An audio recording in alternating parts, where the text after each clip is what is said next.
The following film, The Miracle of Life, is about the process of human reproduction. Please use discretion when choosing to view the program.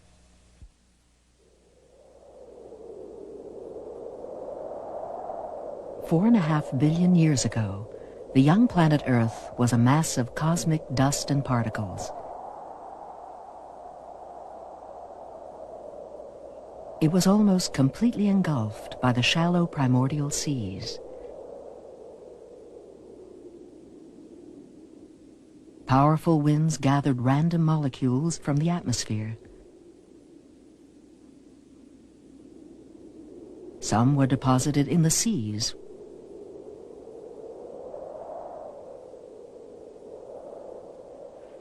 Tides and currents swept the molecules together. And somewhere in this ancient ocean, the miracle of life began.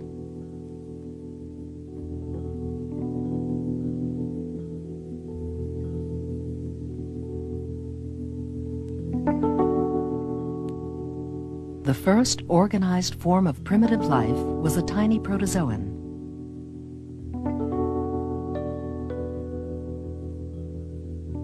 Millions of protozoa populated the ancient seas.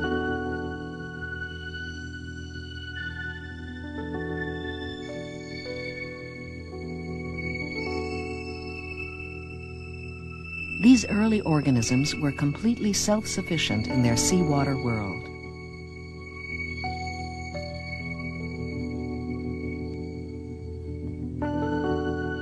They moved about their aquatic environment, feeding on bacteria and other organisms.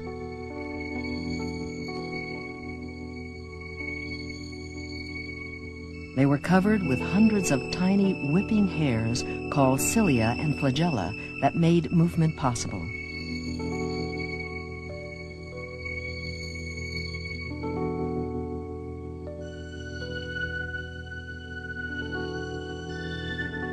From these one-celled organisms evolved all life on Earth.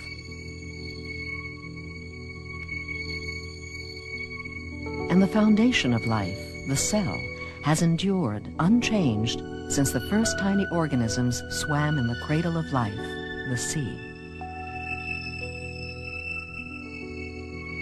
Every living being is made up of cells, the basic units of life on Earth.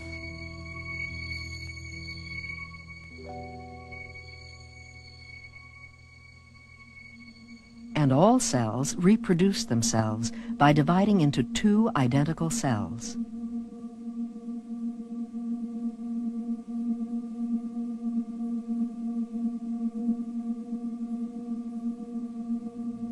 This is a single-body cell from a human being. And this is the process by which all cells reproduce.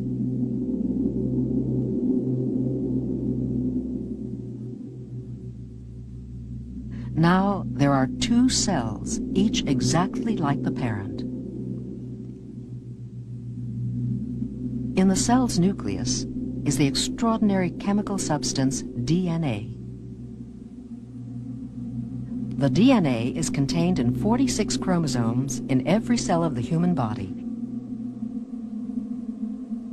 Each chromosome, in turn, is made up of thousands of genes, discrete segments of DNA which lie along the chromosome.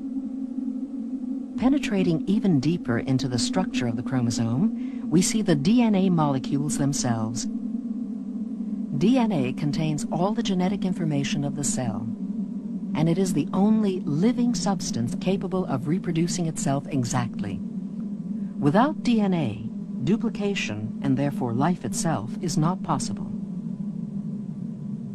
All DNA in all living organisms is chemically identical, but its arrangement in genes and chromosomes determines what the cells will become. Here, a tiny primitive organism, the protozoan. A massive complex mammal, the elephant. A palm tree swaying in the tropical breeze. Or a human being.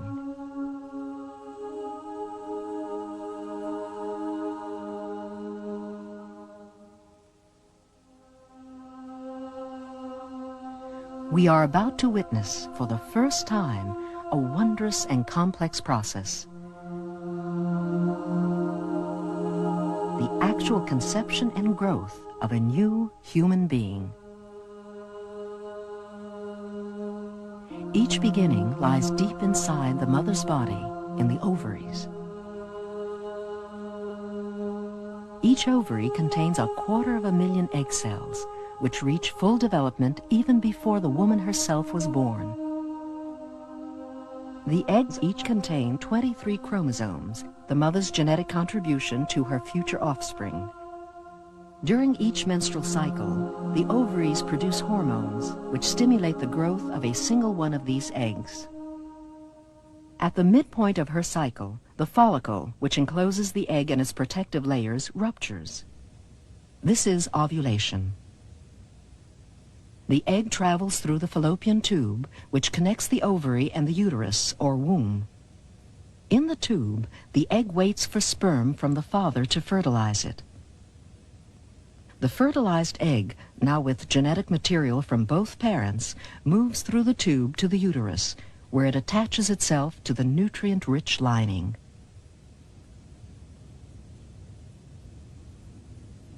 And here, the ovary itself.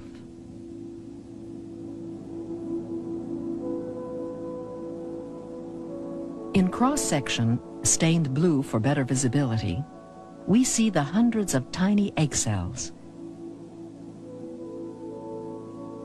This one is nearly mature and is surrounded by its nutritive layers. When it is fully developed, the follicle which encloses the egg will swell, like this one, with fluid, the liquor folliculi. Inside the follicle, the egg and its nutritive layers floats in this water of life, which has the same salt content as the sea.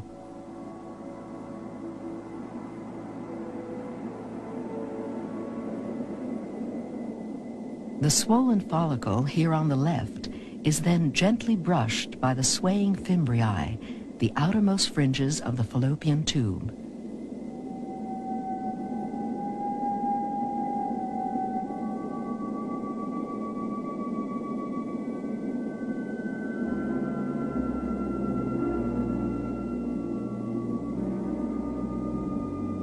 These fringes are activated by the hormones just before ovulation. They sweep over the surface of the ovary, searching for the newly released egg.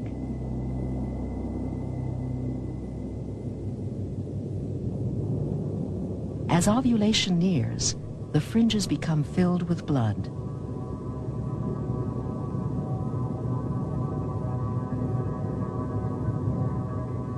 The follicle at the center is about to burst. Directly above the white reflections, the liquor folliculi pours out of the follicle. Concealed somewhere within it is the egg.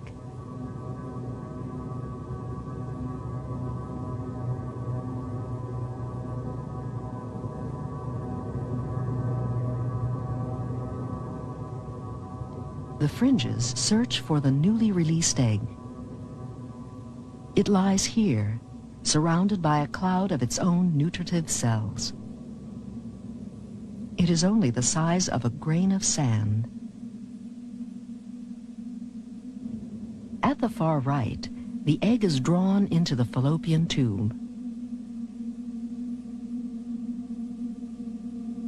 Deep inside the egg is the nucleus of new life itself. This is the mouth of the fallopian tube. Its almost imperceptible muscle contractions move the egg along toward the uterus.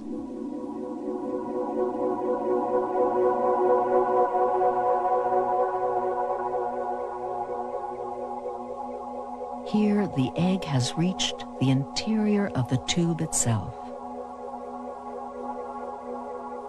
These many folds of tissue are lined with tiny cilia, which maintain a constant, gentle motion that draws the egg along its length.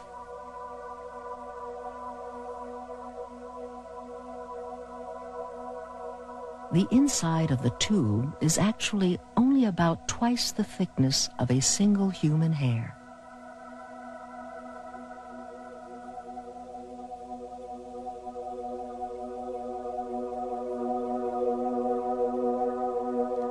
It takes the egg 3 to 4 days to travel this distance of only 5 inches.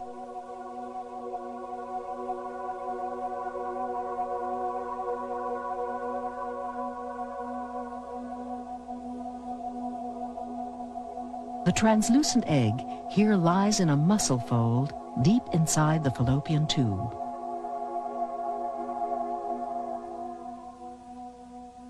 On the diagonal edge below the egg, we can see a thin, shimmering layer of the cilia which line the tube.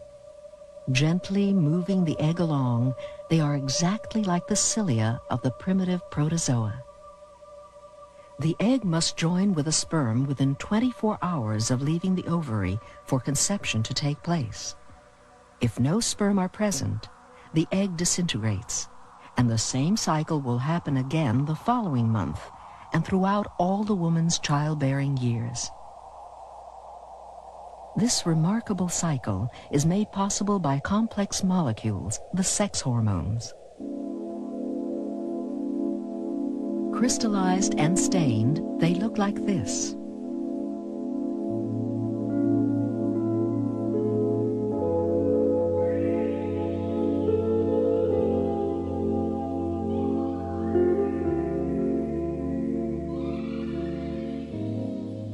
Hormones control a woman's entire reproductive cycle.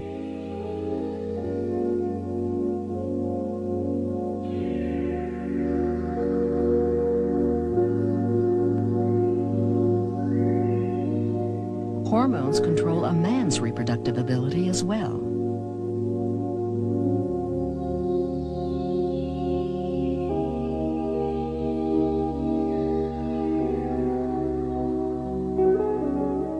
Only 7 weeks after conception, the fetal system is permanently sensitized to be male or female by the sex hormones.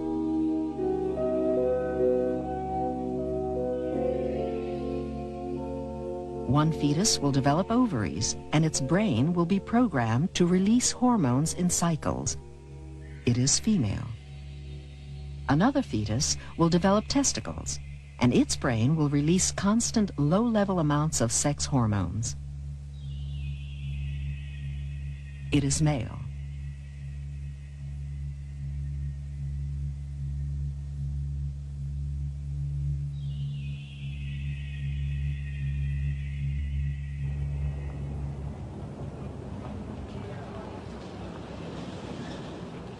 "77 billion human beings have lived on this planet. 4 billion live here now. And every year, 128 million new ones are born. We have already seen part of the woman's remarkable contribution to this unending process. Now we will explore the man's. During a man's lifetime, his testicles produce billions of sperm. They are stored here in the epididymis. The Cowper's gland produces a lubricating fluid to aid the sperm's journey. The prostate gland secretes an alkaline fluid to protect the sperm. Together, they produce most of the fluid called semen. During ejaculation, the sperm leave the epididymis, moving through the vas deferens, this tube in the body cavity. They approach the seminal vesicles, which release a solution of sugar to nourish them. Cowper's and prostate fluids combine with the sperm, and the blended semen continues out of the man's body through the urethra in the penis.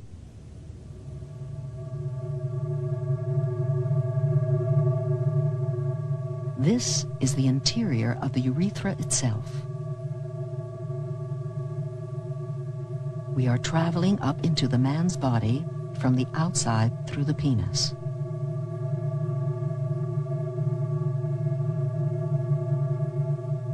The red areas are blood vessels.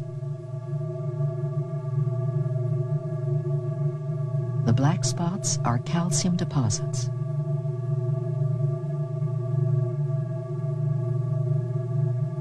In reality, the journey is only 7 or 8 inches long.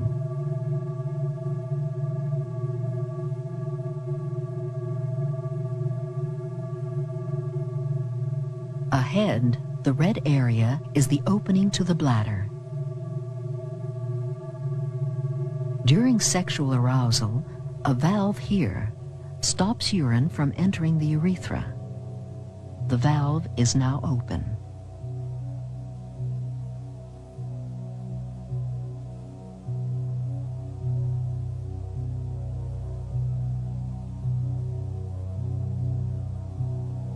Here, near the bladder, the urethra passes through the prostate gland. The walls of the prostate have more than 30 orifices, like these, which squeeze out prostate fluid when sperm pass through the urethra. It is about the size of a golf ball, and it resembles a sponge.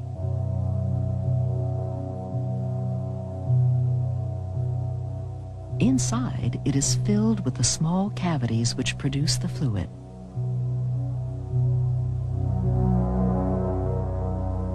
These are the testicles, highly magnified and without their usual protective pouch. Unlike the ovaries, their counterpart in women, the testicles lie outside the body cavity. They are made up of the tightly coiled seminiferous tubules, which have a total length of 700 feet. In the tubules, sperm are produced at the extraordinary rate of 100 million every 24 hours. In the tissue between the tubules, the sex hormone testosterone is produced. The testicles are the essential male organs of reproduction. They function well only under very specific conditions. One of these specific conditions is temperature. Sperm are produced most efficiently at several degrees below normal body temperature. These images from a thermal camera reveal the various temperature zones in the scrotum, the pouch of skin in which the testicles are suspended. The white areas are the warmest, and the green ones the coolest. The scrotum keeps the testicles away from the body's heat.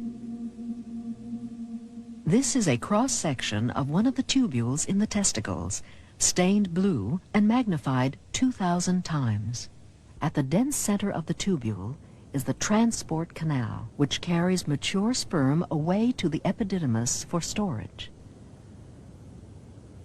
The smaller compartments produce many new immature sperm every 36 hours. As the sperm become more mature, they move closer to the central canal. The average man produces over 400 billion sperm in his reproductive lifetime. These sperm, magnified 4,000 times, have been in production for approximately a month. They are tightly packed in the tubule within the testicle, their heads and tails intertwined. Inside the developing sperm heads, the normal body cell's 46 chromosomes have been reduced to 23. But this reduction of chromosomes, so essential to future reproduction of the species, puts the sperm in mortal danger. The man's body considers these cells enemies.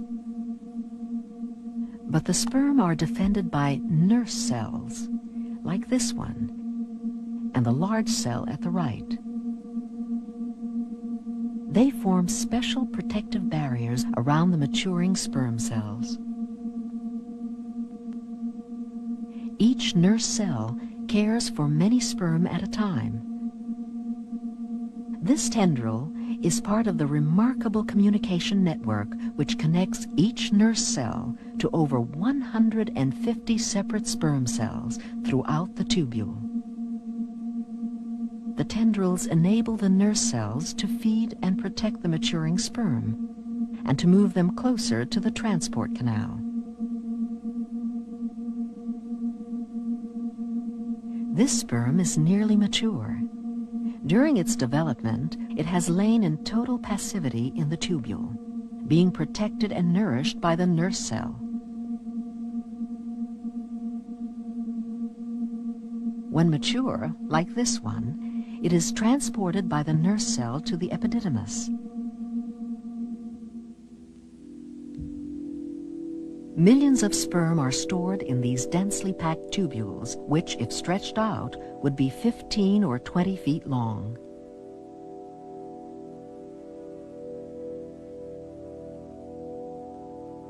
The mature sperm in the epididymis will pass out of the man's body through ejaculation 200 to 300 million at a time. Or they will eventually die and be reabsorbed.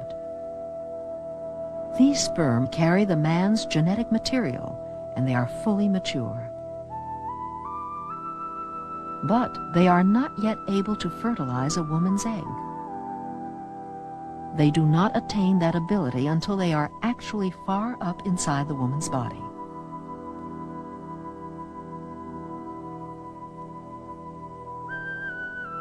They may stay in the epididymis, the bag-like structure on the left, for several weeks.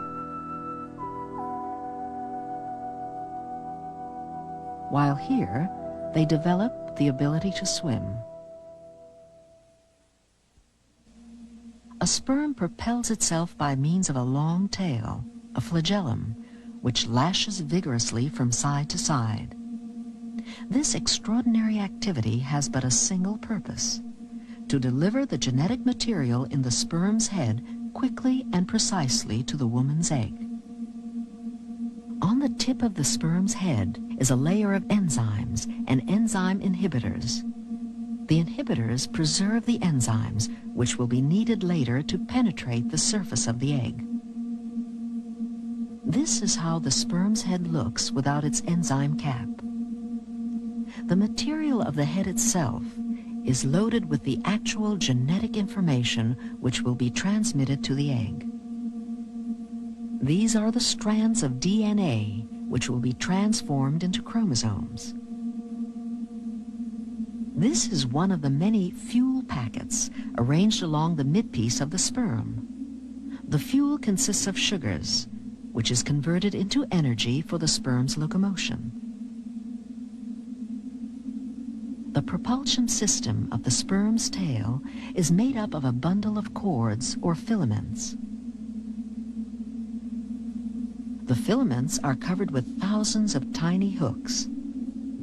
As the hooks intermesh, the whole bundle begins to bend, and the tails of the sperm begin to whip around like this. It is a primitive but highly efficient system of propulsion.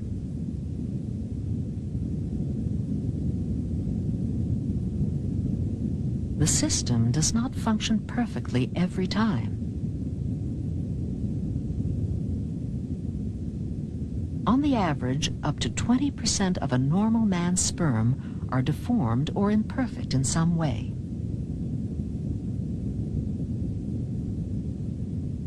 Perhaps one reason why a man produces so very many sperm is that so very many things can go wrong with the sperm themselves. They may have 2 tails, like this one. Some even have 3 tails. In another common deformity, the heads of these sperm appear to be nearly severed from their tails. This sperm has been attacked by bacteria. And this one may have been produced too rapidly. It will never complete its development. White blood corpuscles, the large round cells, are often found together with defective sperm. Their presence indicates the likelihood of infection, fever, or even a common cold.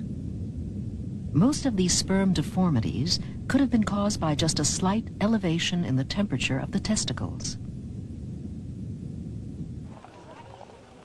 Environmental conditions, too, often damage sperm production. overcrowding,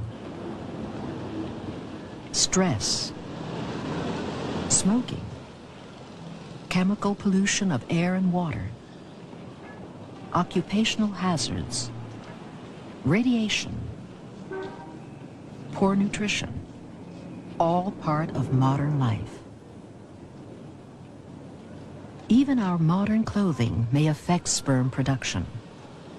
Tight blue jeans, for example, hold the testicles up close to the body, perhaps raising their temperature those few critical degrees. But in spite of such obstacles, human beings have been successfully reproducing for millions of years. Since the first organisms swam in the sea, the cycle of life has been continuous, fueled by the need and the drive to reproduce.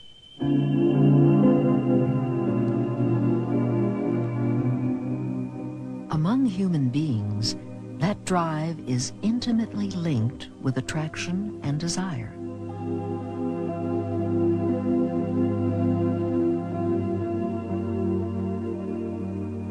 Affection and romantic love may initiate the dance of courtship, which may lead to conception.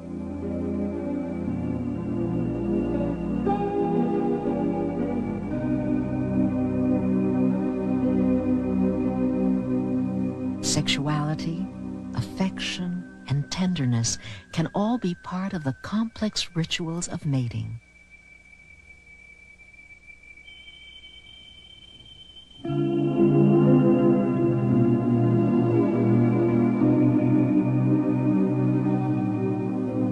But desire and physical love possess a silent language all their own that signal partners' readiness to each other. The eyes are part of that silent language. Visual impressions stimulate and excite special nerve cells in the sexual areas throughout the body. The skin, too, is part of the silent language. It is amazingly sensitive and responsive to the touch. It contains millions of these sensory receptors, which, when stimulated, direct messages of sexual arousal to the brain. Many of these are concentrated in the body's most responsive areas, the erogenous zones. One of these, the man's penis, is densely packed with sensory receptors, here seen at enormous magnification. They relay messages of sexual stimulation to the brain, which triggers the complex sequence of events leading up to ejaculation. The length of the penis is made up of many small cavities called erectile tissue. When a man is sexually aroused, the signals from the brain cause these erectile tissues to become engorged with blood.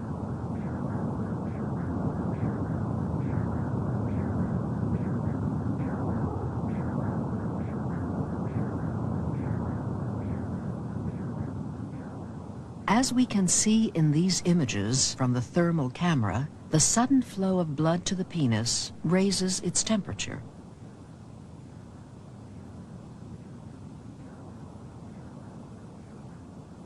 The man's blood pressure, heartbeat, and respiration increase.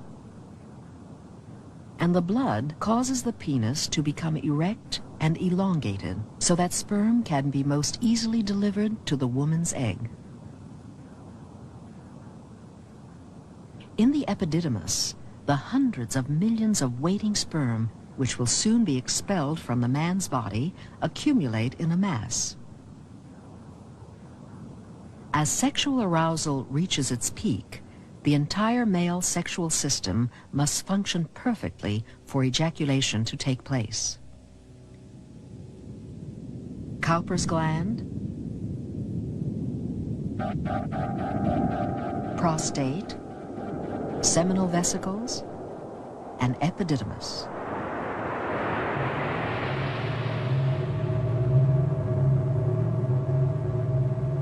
This is the actual journey made by the sperm. At the climax of sexual arousal, the man's nervous system triggers rapid involuntary contractions of the muscles in the walls of the epididymis. These propel the sperm up into the man's body along this tunnel-like tube, the vas deferens. The sperm themselves travel the distance, a little over 12 inches, in only a few seconds.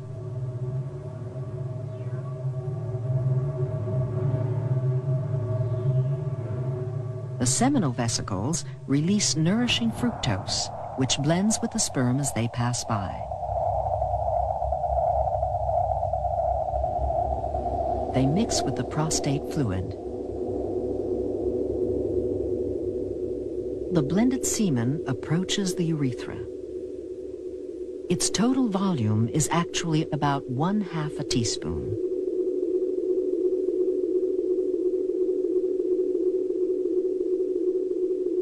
This is the last leg of the journey.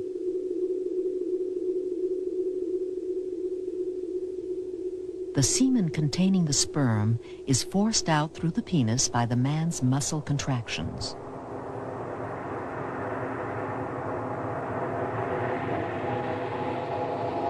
And at last, it is ejaculated into the woman's vagina.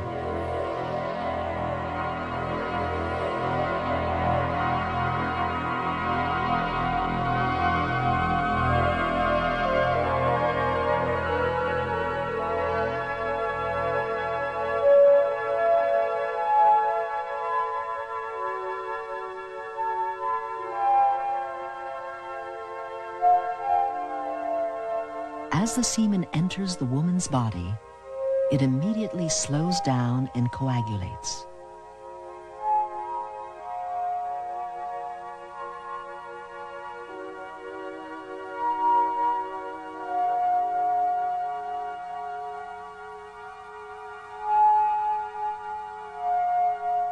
Perhaps it becomes thicker to ensure that most of the sperm stay within the vagina. Or perhaps the coagulation is a kind of defense, for the environment in the vagina is extremely acid. The acidity protects the woman against bacteria and infections, but it is also dangerously inhospitable to the sperm. Nearly 1/4 of them will die almost immediately.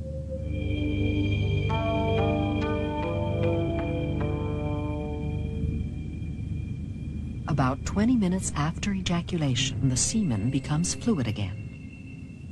The surviving sperm become vigorously active, swimming rapidly against the downward currents in the woman's body. There is great urgency, for the sperm will remain viable, able to fertilize, for only 28 to 48 hours.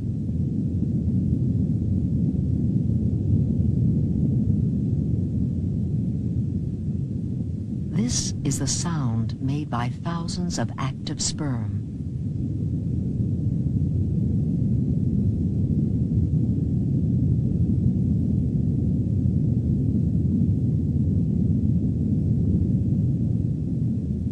The sperm's great activity has but one goal: to find and fertilize the egg. There are so many of them that success might seem assured. But the barriers, too, are numerous.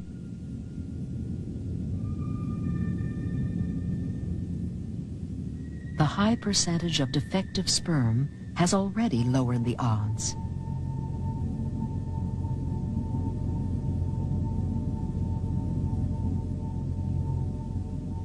So has the vagina's hostile acid environment.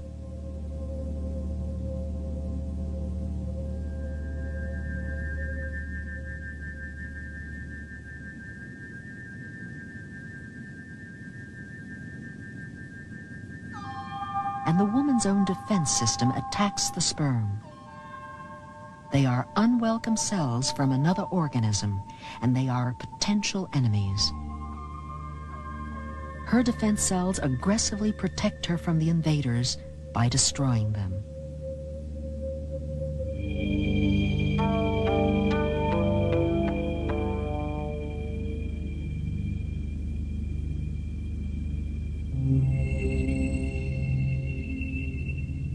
The sperm are programmed to seek the egg, but some of them try to fertilize the first round object they find.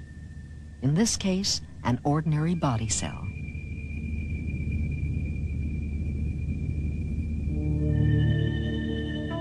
Still, in spite of the obstacles, hundreds of thousands of sperm make their way up through the vagina to the cervix, the mouth of the uterus, which will lead to the fallopian tubes and the egg.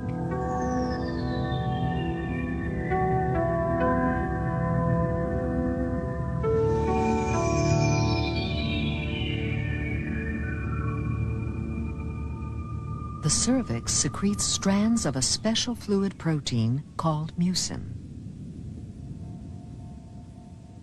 During ovulation, it is very liquid and easy for the sperm to swim in.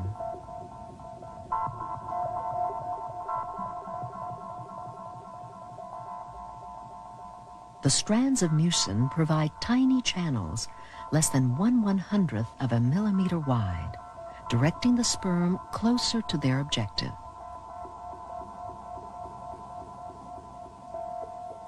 But many of them never find the strands of mucin, and they will die in the vagina.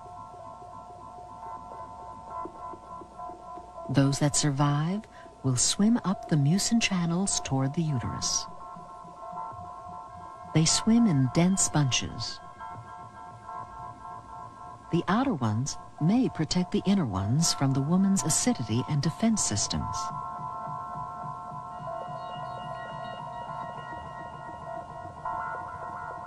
Once inside the cervix, the sperm continue on their journey. Some remain here, perhaps to provide a backup for those that continue on. The rest proceed up through the cavity of the uterus in search of the egg.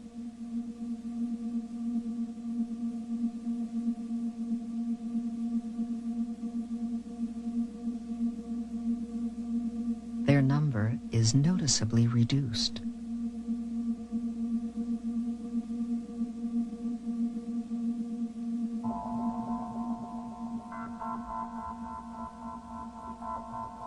Here, from inside the uterus, we see the openings to the two fallopian tubes.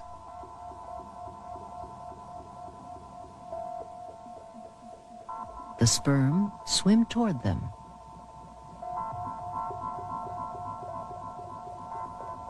One leads to the waiting egg,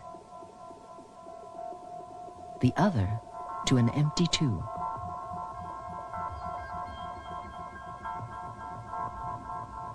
Only half of the few remaining sperm will swim up the tube which holds the egg.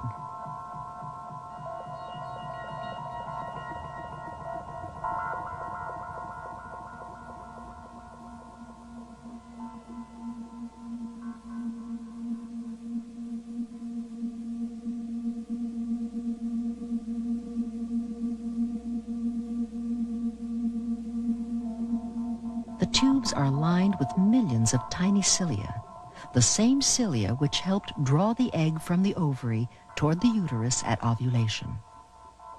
These cilia sway constantly, creating a gentle downward current that the sperm must swim against.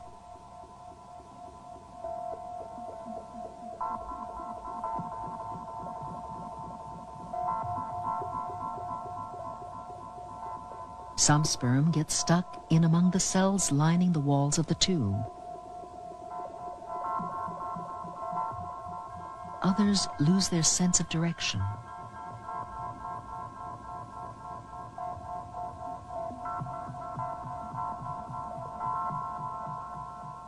During this part of the sperm's journey, the layer of enzyme inhibitors at the tips of their heads is slowly being worn away. The sperm are fully capacitated and able to fertilize the egg, if they ever encounter it.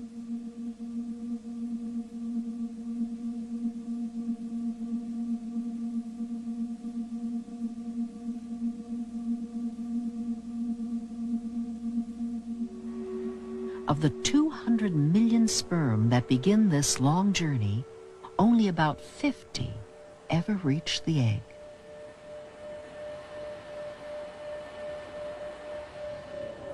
The egg is surrounded by 2 layers of the nutritive cells which have nourished it on its journey in the fallopian tube. The sperm immediately release their digestive enzymes to break through these protective nutritive layers in order to reach the egg itself. At best, only one will eventually enter and fertilize the egg.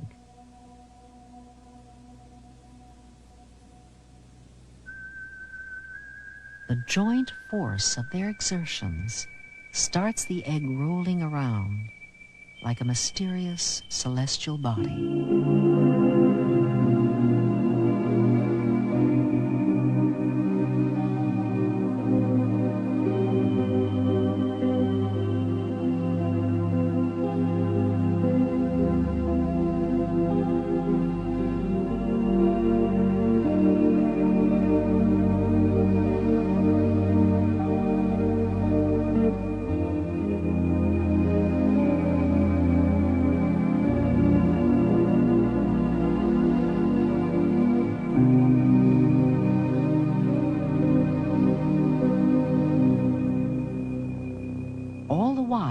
The sperm are dissolving their way through the egg's outer layers.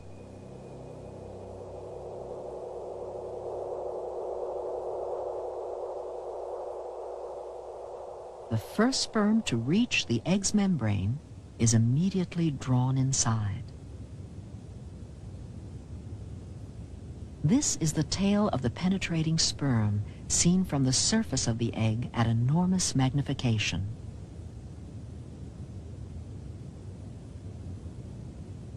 And this is a picture from inside the egg itself. It has been fertilized now for only a fraction of a second. Here is the penetrating sperm with a circle around it from a wider perspective. Only this single sperm will be allowed inside the egg. A rapid biochemical change took place in the egg's membrane. It is now impermeable to all other sperm.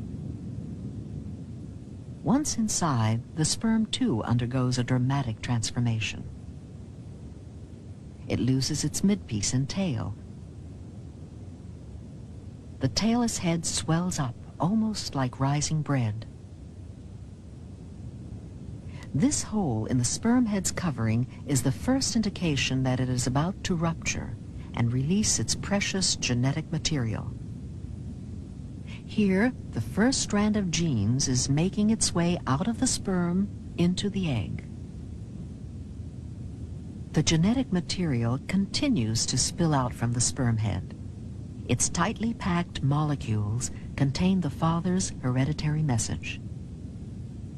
They almost seem to have been dispersed by an explosive force. This is an extreme close-up of the genetic material itself. The magnification on the television screen is over 500,000 times. The genetic material of the mother's egg and the father's sperm combine. 2 cells have joined to make a single new cell. And within 24 hours, that new cell begins to divide. These early cell divisions of the human embryo have never before been filmed.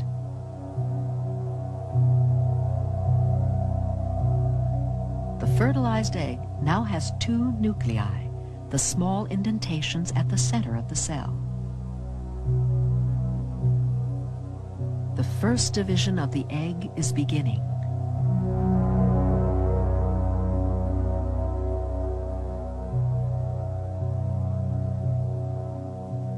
Now there are 2 identical cells, still within the same nourishing material of the original egg. No growth has occurred, but rather a distinction between cells.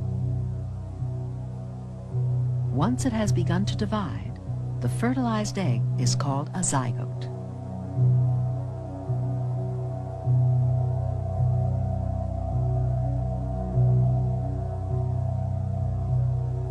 Now there are 4 cells.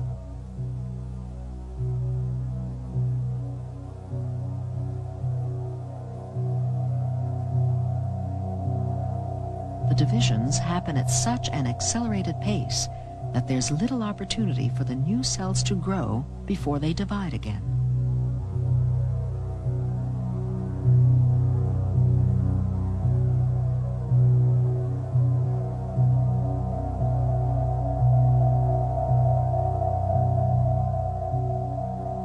Now there are 8 cells.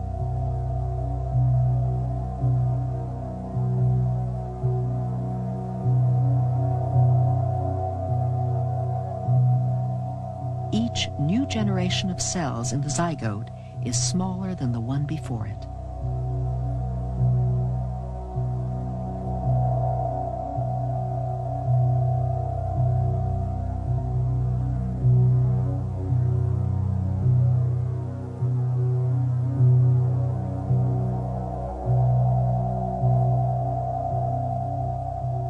Another division.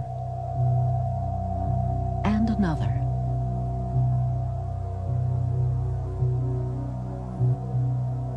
As the zygote divides, it moves along the tube toward the uterus.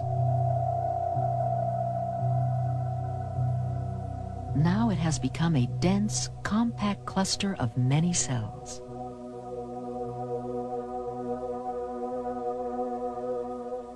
And after 5 days, it is called a blastocyst. It is still no bigger than the original egg. Its center is filled with liquid.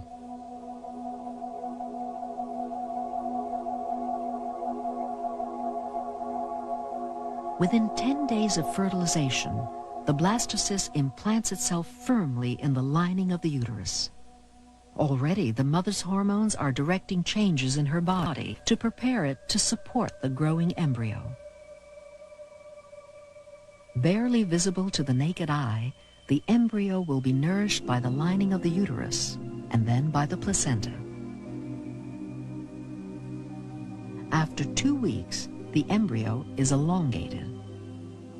It is barely 1/10 of an inch long.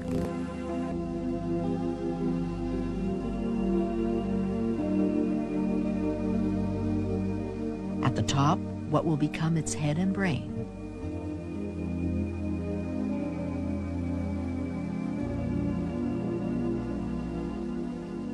Below, at the tail, the embryo is firmly attached to the placenta, which will nourish it.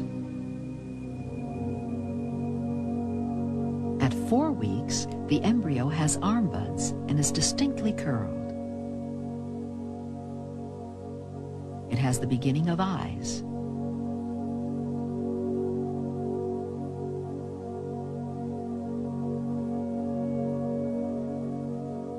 At 5 weeks, the nose begins to take shape. At 6 weeks, leg buds are apparent. The embryo is less than ½ an inch long. It floats inside the fluid-filled amniotic sac. Its spine is clearly visible. At 7 weeks, the embryo is 3/4 of an inch long.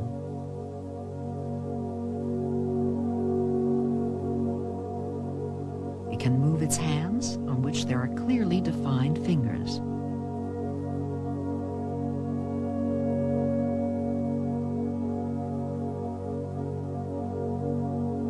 Its internal organs are visible.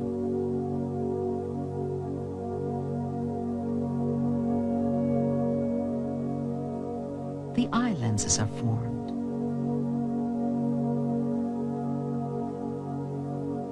The skull bones, rich in blood vessels, are growing together at an angle at the crown of the head. At 8 weeks, the fingers of the hands are well defined, and the toe joints of the feet are clearly visible.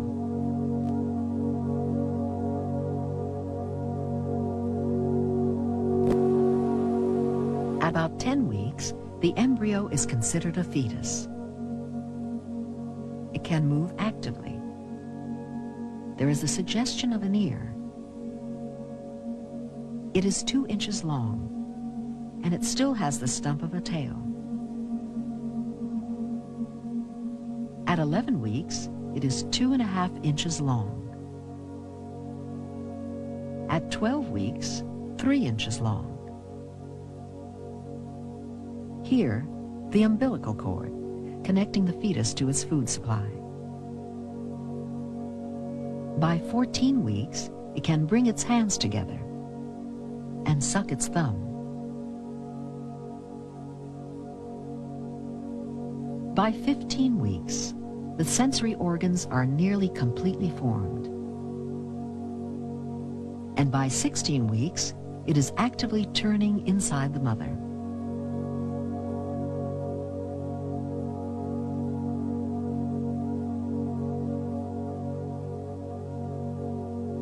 This fetus is 18 weeks old. It is 5.5 inches long and is here shown 15 times larger than its actual size.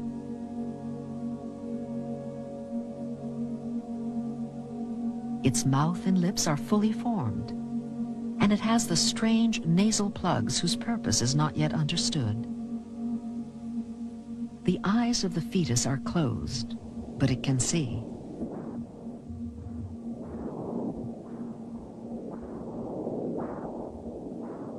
This sound is made by the fetus as it breathes in the amniotic fluid in what is known as fetal respiration. It brings the fluid in through its mouth and then breathes it out again.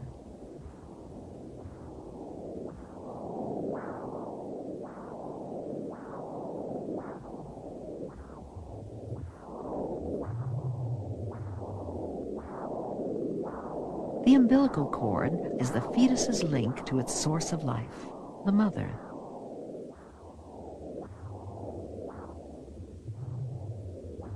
Here are the fetus's sex organs.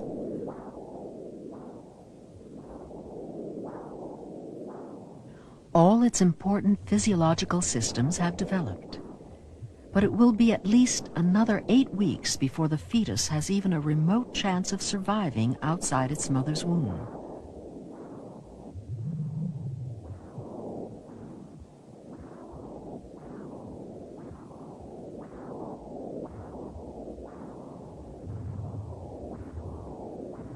Whatever signals the beginning of birth is still a mystery. But when the fetus is ready to be born, the uterus begins its powerful contractions, and the process of birth begins.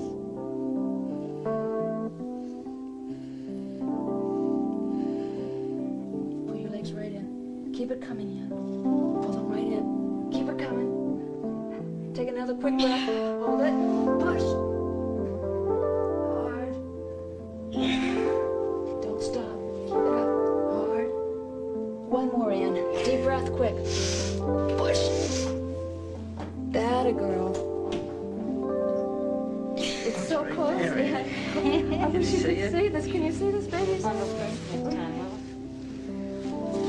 Okay, now stop pushing. Stop pushing. pushing. Blow candles. Blow candles. Oh, beautiful job. Here he is. Gonna suck at his little nose and